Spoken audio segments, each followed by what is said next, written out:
बोले क्या माफी? मैंने तो पिताजी कहा, उनका पता नहीं कब बोला। नहीं तो ये कोई बोल सकता है? बताइए ना, पिताजी कुछ नहीं कर पाए तो बेटा जी कैसे कुछ कर लेते बताइए ना। पिछले 5 लोकसभा चुनाव से ये 240 नहीं पार कर पाए। इतना चीख चिल्ला के कैमरा के आगे बात बच्चे डर जाएंगे ऐसे। इतना चीख चिल्लाना नहीं होता, हम आराम से भी बात कर सकते हैं। लेकिन जो बटन है वो बंद कर दिया गया, वो बटन का जो कंट्रोल है ना, वो भले ही ना हो ओम बिरला जी के पास, मगर निश्चित तौर पर वो ऐसा बटन के पास तो है। मैं बस एक ही चीज कहना चाहता हूं कि मूर्खाधिपति पार्टी के प्रवक्ताओं को ये समझना पड़ेगा। मैं फिर से रिपीट कर रहा हूं, लोग हंसते हैं आपको जब आप बाहर जाते हैं तो किस तरह की बातें करते हैं। नहीं था विपक्ष का डिप्टी स्पीकर कभी भी। 99 वालों को 240 की बराबरी है तो कल कहेंगे 2.5 साल प्रधानमंत्री बना राहुल गांधी को, क्योंकि हम 99 में अरे गजब बराबरी है, 99 में प्रधानमंत्री बन सकते हैं ये लोग, कोई भरोसा नहीं है इनका। जो बात बीच में मत बोल भाई, राहुल गांधी छोड़ो, उनके अब्बा यानी माफ कीजिए पिताजी नहीं कर पाए भाई। दोस्तों नमस्कार, स्वागत है आप सभी का। आप देख रहे हैं एसके डिबेट। कांग्रेस संसदीय दल के अध्यक्ष और राज्यसभा सांसद सोनिया गांधी ने एक लेख में पीएम मोदी पर जोरदार हमला बोला। उन्होंने पीएम मोदी पर तंज कसते हुए कहा कि पीएम मोदी आम सहमति का पाठ पढ़ाते हैं लेकिन टकराव को बढ़ावा देते हैं। उन्होंने आरोप लगाया कि तीसरी बार मोदी सरकार बनने के बाद अल्पसंख्यकों के खिलाफ हिंसा और धमकी का अभियान और तेज हो गया है। दूसरी तरफ संसद में पक्ष और विपक्ष के बीच सियासी घमासान जारी है। संसद में राष्ट्रपति के अभिभाषण पर चर्चा चल रही थी, लेकिन दोनों सदनों में नीट फर्जीवाड़े को लेकर जबरदस्त कोहराम मचा। विपक्ष ने दोनों सदनों में स्थगन प्रस्ताव दिया। लोकसभा में राहुल गांधी ने स्पीकर से स्थगन प्रस्ताव स्वीकार करने की अपील की और नीट पर चर्चा करने की मांग की, लेकिन स्पीकर ने राहुल गांधी की मांग को ठुकरा दिया। जब सदन में राहुल गांधी बोल रहे थे तब विपक्ष ने स्पीकर पर माइक बंद करने का आरोप लगाया। राहुल गांधी ने भी स्पीकर से कहा कि सर माइक तो दे दीजिए, जिस पर स्पीकर ने कहा कि मैं माइक बंद नहीं करता और माइक बंद करने का यहाँ कोई बटन नहीं होता। आज की डिबेट इसी मुद्दे पर होने वाली है।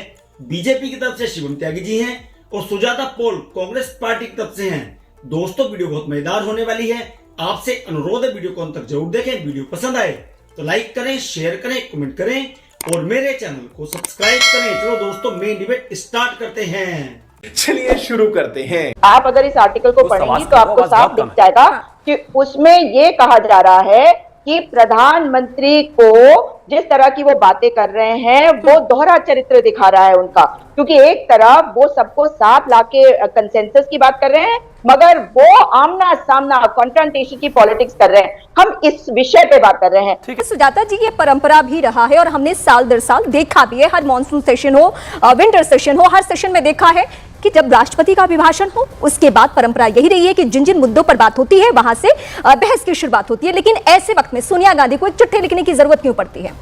ये उनका एक आर्टिकल है जिसके बारे में शायद आप बात कर रहे हैं। अरे भाई, शिक्षा मंत्री जी की बातों को ही सुन के आते अगर भाजपा के प्रवक्ता तो ऐसी मूर्खतापूर्ण बात न करते, क्योंकि उन्होंने तो ये कहा था कि महामहिम राष्ट्रपति जी ने पेपर लीक के मामले के बारे में बात करी और राहुल जी ने क्या कहा, उन्होंने नीट पर बहस की मांग करी मगर उनका माइक बंद कर दिया गया। उधर मल्लिकार्जुन खड़गे जी जो स्पीकर ने कहा कि हमारे पास तो ऐसा कोई बटन ही नहीं है जिससे हम आवाज म्यूट कर दें, आवाज बंद कर दें। कि नीट पर अगर बात करी जा रही है तो पेपर लीक पर ही बात करी जा रही है और अगर राष्ट्रपति जी ने अपने अभिभाषण में इसके बारे में कहा है और राहुल जी उसी बात को दोहरा रहे थे कि इस पर बहुत जरूरी है और हम चाहते हैं कि एक ऐसा संदेश जाए देश के लाखों युवाओं को, लाखों करोड़ों लोगों को, परिवारों को कि हम सब मतलब सरकार और विपक्ष इस मुद्दे पे एक साथ है। तो क्या कुछ गलत कहा? अब दूसरी बात पे आते हैं कि आपने और हमने सबने सुना कि वो जो बटन है वो बंद कर दिया गया। वो बटन का जो कंट्रोल है ना, वो भले ही ना हो ओम बिरला जी के पास, मगर निश्चित तौर पर वो ऐसा बटन है के पास तो है। कैसे कैसे लोग रहते हैं यार यहाँ पर। तो ये 2014 वाली विपक्ष नहीं है, 2019 वाली विपक्ष भी नहीं है, ये मजबूत 2024 वाली विपक्ष है। तो सोनिया गांधी की शिकायत आपसे सीधी सीधी ये है कि बोलने क्यों नहीं दे रहे हैं? रोका किसने? बिल्कुल किसी ने नहीं रोका। मेरा तो 2-3 छोटे-छोटे सवाल हैं और मुझे लगता है कि कांग्रेस के प्रवक्ता राष्ट्रीय अध्यक्ष से लेकर जो चाहे उनका जवाब दे दे। इस देश में आज तक 1947 और परोक्ष रूप से 1952 के बाद से कोई एक ऐसा समय हमें बताएं जहां पर राष्ट्रपति के अभिभाषण के बाद धन्यवाद प्रस्ताव में किसी और बात पर चर्चा हुई हो। इस देश में बम धमाके भी हुए, इस देश में हमले भी हुए, इस देश में पेपर लीक भी हुए, लेकिन कोई एक ऐसा इंसिडेंट कि अभिभाषण, राष्ट्रपति के अभिभाषण के बाद धन्यवाद प्रस्ताव में कोई दूसरा विषय उठा ही नहीं आज तक। ये एक अलग परिपाटी चलाना चाहते हैं। और दूसरी बात, विषय उठाने का आगे समय मिलेगा उनको, और हर जगह अभी भी मिल रहा है, कोई किसी को रोक नहीं रहा है। और जहां तक बात उन्होंने कहा कि 2014 वाला विपक्ष नहीं है, 19 वाला विपक्ष नहीं है, हाँ बिल्कुल ठीक बात है, हम तो मानते हैं कि अच्छी बात है, रचनात्मक मुद्दों पर जो है बहस होनी ही चाहिए, लेकिन पूरी उम्मीद है कि बहस होगी। मैं बस एक ही चीज कहना चाहता हूं कि मूर्खाधिपति पार्टी के प्रवक्ताओं को यह समझना पड़ेगा, मैं फिर से रिपीट कर रहा हूं कि आज तक के इतिहास में राष्ट्रपति के अभिभाषण के बाद धन्यवाद प्रस्ताव में कोई एक मुद्दा उठा हो जिस पर चर्चा हुई हो, जिस पर राहुल गांधी चर्चा मांग रहे हैं, तो कृपया करके ये प्रवक्ता और ऊपर से लेकर नीचे तक तमाम पार्टी सबूत के साथ आए, इधर उधर ना बोले ऐसे हो गया तो वैसे हो गया। मैं कह रहा हूं ना, मैं पूरे जिम्मेदारी के साथ कहता हूं, कोई एक ऐसा इंसिडेंट हो तो बता दो, पेश कर दो, खत्म कहानी, हार मान लेंगे हम। मेरा छोटा सा एग्जाम्पल है, इनको डिप्टी स्पीकर वाली बात पर बड़ा दर्द है। इन्होंने डिप्टी स्पीकर कितना दिया तेलंगाना में, इन्होंने डिप्टी स्पीकर कितना दिया हिमाचल में, इन्होंने डिप्टी स्पीकर कितना दिया कर्नाटका में, पश्चिम बंगाल में, और उसने 10 सेकंड में आगे निकल 1952, 57, 62, 67, 72 किसी एक समय में भी डिप्टी स्पीकर विपक्ष का नहीं रहा भाई। आपको डिप्टी स्पीकर चाहिए, जैसे परिपाटी ऐसी चली आ रही, नहीं भाई ऐसे नहीं हो सकता। और पार्टी ने कहा था, भारतीय जनता पार्टी और एनडीए ने कहा था कि भाई आप स्पीकर पर समर्थन कीजिए, हम डिप्टी स्पीकर पर जरूर बैठकर चर्चा करने के लिए तैयार हैं, लेकिन सर पर गन रखकर कंसेंसस बिल्ड नहीं हो सकता। नहीं, एक अलग मुद्दा है, उसके लिए अलग दिन बात करेंगे। कर्नाटका में क्यों नहीं है विपक्ष का डिप्टी स्पीकर, हिमाचल में क्यों नहीं है, तेलंगाना में क्यों नहीं है, आनंद दुबे के पास 57 में क्यों नहीं था, 57 में क्यों नहीं था, इतिहास तो पढ़ लिया करो, कुछ भी कहकर आ जाते हो, मत कहिए कुछ भी। लोग हंसते हैं आप पर जब आप बाहर जाते हैं तो, किस तरह की बातें करते हैं। नहीं था विपक्ष का डिप्टी स्पीकर कभी भी, अगर हम यूपीए 1, यूपीए 2 और 1991 के अलावा छोड़ दें, ज्यादातर समय में विपक्ष का डिप्टी स्पीकर नहीं रहा कभी भी, राज्यों में विपक्ष का डिप्टी स्पीकर नहीं दिया आपने। और इसलिए बराबरी होनी चाहिए, और जब कोई बराबरी होगी कैसे बराबरी होगी बताइए।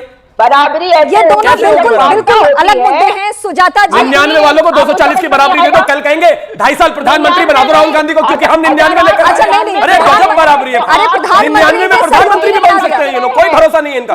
बराबरी होनी चाहिए जी, राहुल गांधी राजा परिवार से आते हैं, इसलिए 2.5 साल उनको प्रधानमंत्री बनाया जाए, बराबरी दे दो। नहीं मिलेगी बराबरी, जीत कराइए बराबरी मिलेगी। आपसे बात कर रहा है, कांग्रेस पार्टी अकेले बात नहीं कर रही है, इसका मतलब है आप विपक्ष, आप टोटल मिलकर भी 240 नहीं, सारे मिलकर भी 240 नहीं, तब भी प्रधानमंत्री नहीं दिया जा सकता 2.5 साल के लिए।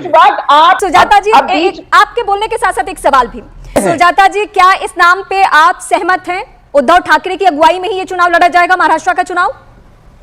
देखिए, महाविकास आघाड़ी ने पहले भी एक बेहतरीन सरकार दी है, और निश्चित तौर पर हमारा जो नेतृत्व है वो इस बात को पहले भी तय कर चुका है, और अब भी तय करके आपको बताएगा कि क्या रूप रहेगा। लेकिन जो बात मेरे साथी कह रहे हैं, जो बात बीच में मत बोल, अच्छा सब जगह सीटें कम दी गई, और आज कहा जा रहा है कि अगर राहुल गांधी प्रधानमंत्री पद के दावेदार होते तो 20 से 25 सीटें बढ़ जाती। 343 से 292 पे इसीलिए आई भाजपा क्योंकि प्रधानमंत्री ने जेवर, मुसलमान, भैंस इनकी बात करी, और हमारी बात जो करी जा रही है वो यही है कि अगर हम एक चेहरा देते और राहुल गांधी जी के चेहरे को आगे करते तो शायद हमारी सीटें और ज्यादा आती। निश्चित तौर पर तो मैं आपसे बहुत आसान लहजे में ये पूछ रही हूँ, मैं आप ही की पार्टी के समय की बात है, प्रधानमंत्री के मीडिया एडवाइजर हुआ करते थे संजय बारू, 10 सेकंड उनकी किताब पढ़ लेंगे, मैं भेज दूंगा इनको। ये 2004, 2009 में राहुल गांधी कुछ नहीं कर पाए, 89 में राजीव गांधी कुछ नहीं कर पाए, नरसिंह राव 91 में कुछ नहीं कर पाए, इस देश में कोई कुछ कर नहीं पाया, 240 टोटल नहीं आई भाई। राहुल गांधी छोड़ो, उनके अब्बा यानी कि माफ कीजिए पिताजी नहीं कर पाए भाई। तमीज से बात कर। अरे अब्बा कोई बुरी चीज है क्या? नहीं शिवम जी, मैंने तो पहले कह दिया माफी, मैंने तो पिताजी कहा, उनको पता नहीं क्यों बुरा लग गया। नहीं तो तमीज क्या, मतलब ये कोई बुरा शब्द है क्या? नहीं कोई बुरा शब्द, ये नाराज काहे हो गई? बिल्कुल नाराज होने वाली बात नहीं है। मैंने तो बावजूद अब्बा बोलने के वापस ले लिया, वापस नहीं लेना चाहिए था, अब्बा भी कोई बुरा शब्द नहीं है। ये देखिए कितना नाराज हो गई। नहीं बताइए ना, पिताजी कुछ नहीं कर पाए तो बेटा जी कैसे कुछ कर लेते बताइए ना। चिल्लाइए मत, आप ना सुजाता जी लड़ने को जाती है, आप इतना चीख चिल्ला के कैमरा के पास से बच्चे डर जाएंगे, ऐसे इतना चीखना चिल्लाना नहीं होता, हम आराम से भी बात कर सकते हैं। ये देखिए नाराजगी हो, किस बात की नाराजगी है? ये अभी 100 भी नहीं आई टोटल इनकी, पिछली 4 जनरेशन से टोटल 100 सीटें नहीं आ पा रही है इनकी, लेकिन इनकी भाषा देखिए, पिछले 5 लोकसभा चुनाव से ये 240 नहीं पार कर पाए, पिछले 3 टोटल चुनाव मिलाकर इनके 244 नहीं हुए, लेकिन अहंकार देखिए इनका, जैसे यही 400 लेकर आ गए, यही 282 लाए, यही 303 लाए, तुम्हारे गजब बात हो अब्बा गई। किसकी बात कर रहा था? इसी वजह से हार रहे हैं तुम्हारा आप, अब्बा। इसी वजह से हार रहे हैं आप, किसकी बात इसी कर वजह तुम्हारा अब्बा? से, इसी वजह से कांग्रेस की तीसरी अब तक की सबसे बुरी हार मिली आपको, यही तो कारण है, जो सुजाता जी, ये बदतमीजी अहंकारी कर कारण है रहे हैं। आपका। राहुल गांधी को प्रधानमंत्री का चेहरा बना दिया होता तो 25 से 30 सीटें बढ़ जाती, लेकिन भाजपा की। गजब बेइज्जती है। देखिए, मैं यही कहना चाहता हूं कि महाराष्ट्र के चुनाव सर में आज जिसको तय करना है तय कर दो, वरना कल फिर कहोगे जैसे आज राहुल जी को बना देते तो 25 बढ़ जाती। अभी बता दो, वरना फिर हारने के बाद ये कहोगे उद्धव जी को बना देते तो 25 बढ़ जाती। बेगानी की शादी हो चुनाव रही है। हारने के बाद जब आप और सोलह आप जाते हो ना, तब तक जनता तय कर चुकी होती है किसको बनाना है। ऐसे 99 वाले घूम रहे हैं कि हम प्रधानमंत्री बन गए। इसी तरीके से महाराष्ट्र होने वाला है, इसी तरीके से बाकी राज्य होने वाले हैं, कुछ नहीं होना। और मैं तो सुजाता जी के लिए एक ही चीज कहना चाहता हूं, 135 साल की तीसरी सबसे बुरी हार लेकर आया है आपका शहजादा। मजा आया। देखा दोस्तों, आपने शिवम त्यागी और सुजाता पोल दोनों को सुना। आप किसकी बात से सहमत हैं? दोस्तों, वीडियो को लास्ट तक देखने के लिए दिल से धन्यवाद। और वीडियो के बारे में आपकी क्या राय है कमेंट सेक्शन में कमेंट करके बताएं।